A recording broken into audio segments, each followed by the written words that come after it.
بس رمضان کی سب سے بڑی تیاری کیا ہے کہ اپنے دلوں کو صاف کر لو پہلے سے، کہ جس دل میں نفرت ہو، بغض ہو، کسی کے لیے غصہ ہو، کسی کے لیے کیا کیا جذبے ہوں، دل صاف کرنا۔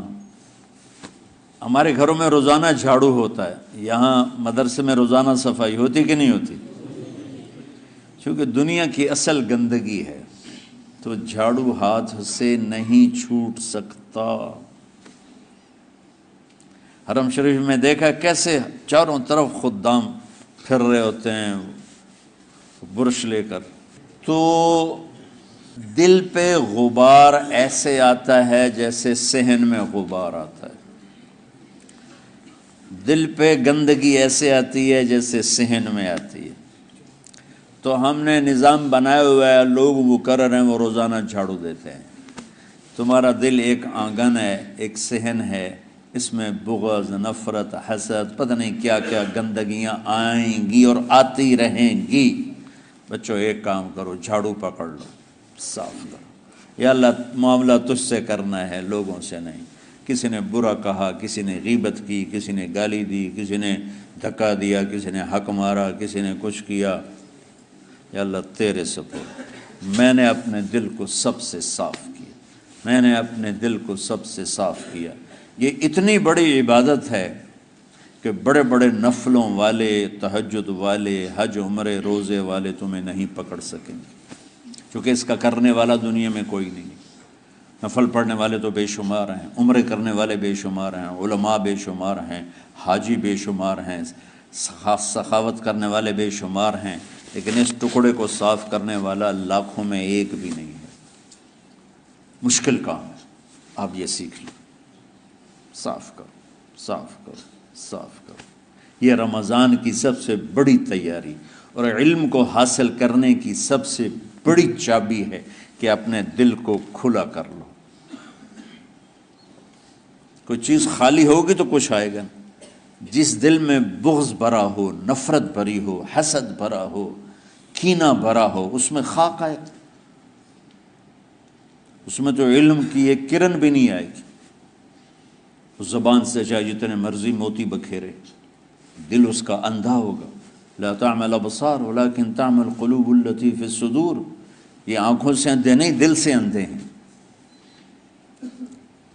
تو بچوں اپنے دل کو صاف کرنا سیکھو۔ وہ کتنی مشہور حدیث ہے، آپ نے کہا اس دروازے سے ایک جنتی آ رہا ہے، تو ایک انصاری صحابی داخل ہوئے، جوتا ہاتھ میں، داڑھی میں وضو کا پانی۔ اگلے دن اس دروازے سے ایک جنتی آ رہا ہے، تو ایک صحابی آئے، ہاتھ میں جوتا، داڑھی میں وضو کا پانی، وہی صحابی۔ اگلے دن اس دروازے سے ایک جنتی آ رہا ہے، تو وہی صحابی 3 دن جنت کی بشارت لی۔ اس صحابہ کی جماعت میں ایک شخص ہیں جن کا نام ہے عبداللہ بن عمرو بن عاص۔ ان سے بڑا عبادت گزار صحابہ میں کوئی نہیں تھا، نہ سابقین میں نہ متاخرین میں، نہ پہلوں میں نہ بعد والوں میں۔ ان کی عبادت کیا تھی؟ ساری رات جاگنا، سارے دن کا روزہ، اور ایک ختم قرآن صبح سے شام تک۔ اتنی اللہ نے طاقت دی تھی۔ پھر وہی غلوب والی بات آ گئی، ایکسٹریم ہونے والی بات آ گئی۔ ان کی شادی والی رات حجلہ عروسی میں داخل ہو رہے ہیں، دلہن کے کمرے میں داخل ہو رہے ہیں، اور مصلی بچھا کے اللہ اکبر، اور دیر نفل تے نفل، دیر نفل تے نفل۔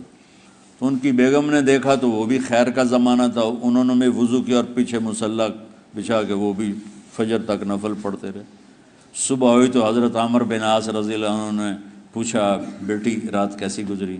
کہا جی ماشاءاللہ آپ کے بیٹے تو بڑے عبادت گزار ہیں، ساری رات نفلوں میں ہی گزری۔